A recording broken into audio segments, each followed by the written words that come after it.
Hai, balik lagi di channel Philips Irzagi. Kali ini kita akan membahas episode 6 dari drama Korea Bon Appetit. Pada awal episode, Raja mengatakan bahwa dia suka masakan Ji-young. Namun karena gugup akhirnya mereka berdua jatuh. Saat itu Ji-young langsung berdiri. Raja pun mengatakan bahwa Ji-young harus menjauh darinya.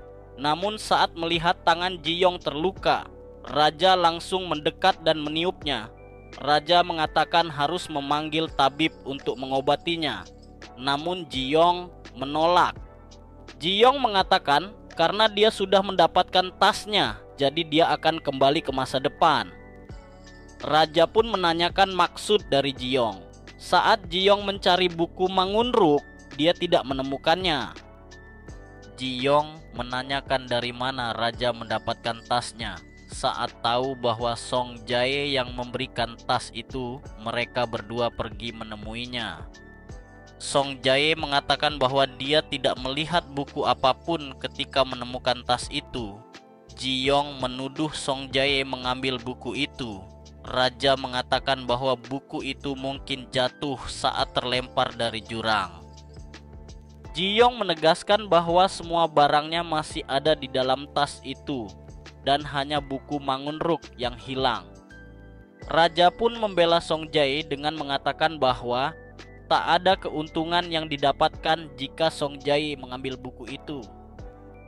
Akhirnya Raja berjanji akan mengirim pasukan untuk mencari buku itu dan juga berencana mengadakan sayembara untuk menemukan buku itu. Ji-young kemudian pergi dengan kecewa. Di dapur istana semua koki dan gilgum tengah minum. Saat itu Ji-young datang, mereka pun salah tingkah dan menyembunyikan minuman itu. Tapi Ji-young sudah mencium bau alkohol. Koki Maeng mengatakan bahwa koki yang mengajak mereka untuk minum. Koki Om menjelaskan bahwa itu adalah fermentasi buatannya dan menawarkan Ji-young untuk mencicipinya. Ji-young yang kebanyakan minum akhirnya menyanyi dan meminta semua orang membuat irama. Ji-young pun menyanyi dan akhirnya semua orang ikut menari bersamanya. Saat malam Ji-young berada di kamarnya. Ketika dia sadar kepalanya sakit dan dia bingung kenapa dia berada di kamar. Khawatir tentang makan malam Raja, Gil-geum menjelaskan bahwa Koki Om yang menyiapkan makan malam untuk Raja. Gil-geum menanyakan sebenarnya apa yang terjadi. Ji-young menjelaskan bahwa dia sudah mendapatkan tasnya, namun ternyata buku Mangunrok hilang, sehingga dia tidak bisa pulang ke masa depan. Raja memikirkan perkataan Ji-young yang mengatakan bahwa dia akan pulang ke masa depan. Paginya Raja sedang bertemu dengan menteri dan membahas tentang penyambutan utusan dari Kaisar Ming. Menteri mengatakan bahwa utusan Ming tidak mau makan makanan Joseon. Ternyata utusan Kaisar Ming ingin membuat Joseon membeli barang yang tidak berguna dengan alasan diplomasi. Di dapur istana Kasim mengatakan bahwa utusan dari Kaisar Ming tidak mau makan makanan Joseon. Dia adalah seorang Kasim yang sangat pemilih tentang makanan, dan utusan itu memiliki pengaruh yang besar karena dia adalah pengasuh kaisar dari kecil. Saat itu, Ji-young mengatakan bahwa dia akan menyajikan makanan yang belum pernah dia makan. Namun Kasim tetap khawatir karena utusan dari Ming mudah marah. Raja dan para menteri menyambut kedatangan utusan dari Ming. Raja pun mengatakan bahwa dia mendengar makanan Joseon tidak sesuai dengan seleranya. Utusan itu mengatakan bahwa dia mengajak koki dari Ming, sehingga dia tidak kelaparan. Raja pun memuji dengan mengatakan bahwa ketiga koki yang dibawa pastilah koki yang hebat. Ternyata tiga koki itu bukan hanya bisa memasak. Salah satu dari mereka adalah keturunan dari klan yang terkenal dengan kehebatan dalam seni bela diri. Koki itu bernama Sichuan. Ji-young tertawa mendengar cerita itu karena dia pikir itu hanya ada di novel. Koki kedua adalah murid dari Tang Bailong dia sering berimprovisasi untuk menyatukan makanan dari berbagai daerah. Dia bernama Ye Peisiu. Koki yang terakhir adalah keturunan Konfusius. Dia bernama Kong Wenli. Sementara Ji Yong sedang memasak, dia berencana untuk membuat kudapan sebagai hidangan untuk utusan dari Ming. Raja sedang membaca surat yang dibawa oleh utusan Ming. Mereka meminta wanita sebagai upeti dari Joseon untuk Ming. Raja mengatakan bahwa dia akan mempertimbangkan untuk memberikan ginseng jika hadiah yang dibawa utusan sesuai. Mendengar hal itu, utusan Ming pun marah. Di dapur istana, Ji Yong sedang membuat kudapan dengan para koki. Setelah selesai masak, Ji Yong langsung datang menghidangkan kudapan yang sudah dia buat. Utusan Ming menanyakan kudapan apa yang dibuat Ji Yong. Dia menjelaskan bahwa kudapan itu adalah makaron dan menjelaskan proses pembuatannya.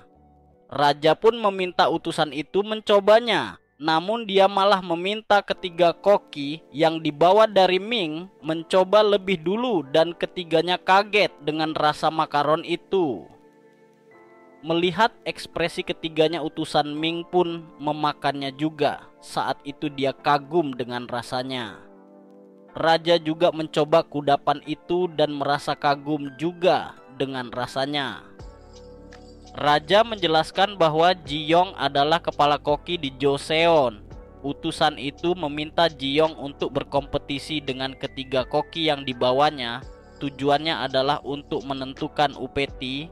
Ji Yong meminta Raja untuk tidak menerima tantangan itu, tapi Raja malah menerimanya. Ji Yong dan Raja sedang berdebat di kebun istana. Dia memohon agar Raja membatalkan tantangan itu.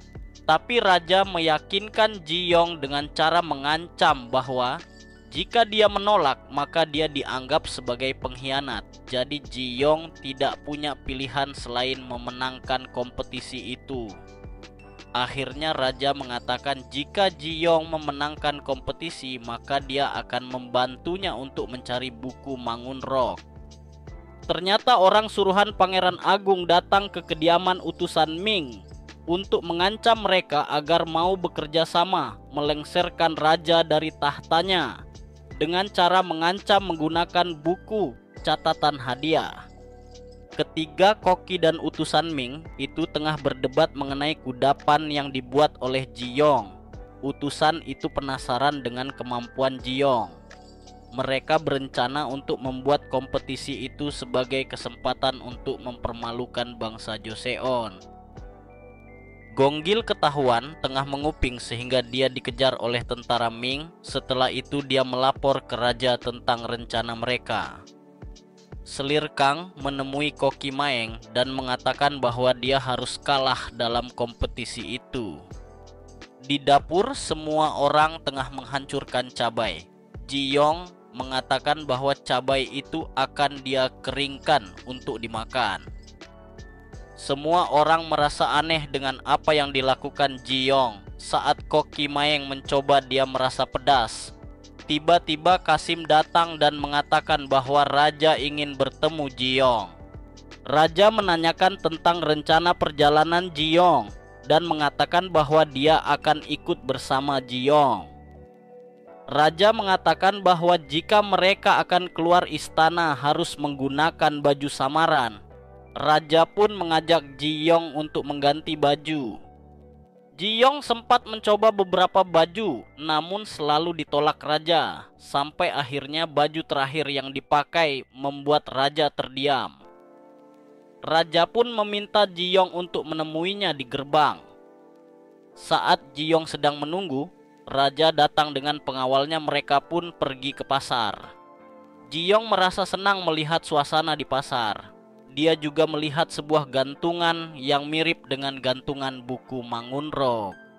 Raja kemudian memberikan kantong uang untuk Ji Yong. Sedangkan Raja juga berbelanja beberapa kain dan sepatu. Ji Yong yang sedang menunggu Raja memutuskan untuk berkeliling. Tiba-tiba hujan deras turun. Semua orang di dapur sibuk. Tiba-tiba salah satu koki Ming datang dan mengambil cabai yang sedang dijemur. Dia pun memakannya. Gilgum mengatakan bahwa dia tidak boleh berada di dapur istana. Gilgum memberitahu bahwa Koki Ming datang dan dia masuk ke dalam dapur istana. Koki itu menghina semua pekerjaan dari Koki Joseon. Awalnya penerjemah berbohong. Untungnya Koki Oem paham dengan bahasa mereka. Raja sedang menunggu Jiyong. Pengawal mengatakan sudah mencari ke semua tempat tapi tidak menemukannya. Beberapa saat kemudian Jiyong datang dengan bunga di tangannya dan berlari ke arah raja. Raja kemudian bertanya kemana Jiyong pergi dan apa yang dipegang Jiyong. Ternyata dia pergi mengambil bunga iris. Tiba-tiba ada gerobak yang hampir menabrak Jiyong sehingga raja menariknya. Raja mengatakan akan menunjukkan bunga yang lebih cantik, namun Jiyong malah mengambil kembali bunga iris yang jatuh. Akhirnya raja pun juga ikut mengambil dan membersihkan bunga iris itu. Tak lama kemudian pengawal raja datang. Melihat muka raja kotor karena lumpur, Jiyong bukan membersihkan tapi malah menambahkan lumpur dengan tangannya. Raja pun juga melakukan yang sama. Akhirnya Jiyong berlari pergi. Saat perjalanan ke istana mereka mengobrol tentang raja yang diperbolehkan keluar istana. Raja kemudian bertanya, apakah Jiyong bisa menang dengan menggunakan bahan masakan cabai. Dia kemudian menjelaskan bahwa pada saat pertama memasak untuk raja, dia pernah menggunakan bahan yang sama. Kemudian Jiyong pamit untuk kembali ke dapur istana. Namun raja menahan dan memberikan hadiah gantungan. Dia mengatakan melihat Jiyong menginginkannya saat di pasar. Pengawal raja juga menyerahkan hadiah baju dan sepatu yang dibeli Jara di pasar. Di kediaman raja memasukkan bunga iris pemberian Jiyong ke pot bunga. Saat masuk dapur istana dia kaget karena dapur berantakan dan Gilgeum mengatakan bahwa Koki Ming sangat hebat dan mengalahkan semua koki istana dalam kompetisi memotong bawang. Koki Maeng mengatakan bahwa itu pertama kalinya dia kalah dalam perlombaan pisau. Jiyong mengatakan bahwa dia cuman pamer dan mereka semua harus membuat koki itu menyesal telah meremehkan Koki Joseon. Akhirnya semua orang kembali semangat untuk menghadapi kompetisi. Di kediaman utusan Ming, mereka sedang membahas kemampuan para koki yang terbilang payah. Ternyata koki perempuan itu mengambil cabai untuk ditunjukkan ke utusan itu.